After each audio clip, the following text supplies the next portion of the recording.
Itong mukhang dinosaur egg dito sa gitna, no? Anong masasabi mo rito?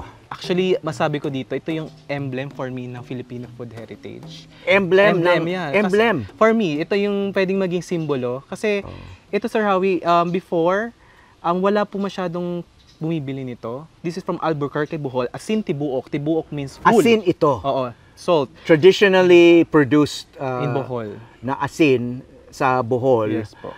At mahabang proseso daw ito, no? Sobrang haba po. Tapos sobrang habang proseso. Pero before, tinitinda lang around 300 pesos. Tapos lugi pa po sila noon. For a very tedious process. Kaya ako sinabing parang pwede natin mag-emblem ng food heritage to, Sir Howie. Kasi during this time, hindi pa naman masyado yung focus sa mga local ingredients natin. At isa tong asin tibuok, isa sa mga sumikat na ay, meron pala tayong ganito. Di ba imagine, sa buong mundo, walang may ganitong asin, tayo lang ang may ganito po.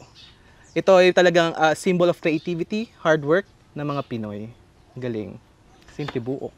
Okay, para sa maraming nakikinig, baka isipin na salt is salt. No? Yes. Why go through all the trouble to make this kind of salt? Pwede ka naman bumili sa grocery ng asin. Yes po. O anong kaibahan? Gusto ko kasi malaman po na sa mga tao na tingnan nila yung pagkain na hindi lang yung salasa lang, na hanggang doon lang sila. Sabihin nila, asin lang naman yan wala namang pinagkaiba yan. Pero nakakonekta kasi siya sa storya ng community. Even the process itself is different. It's an art.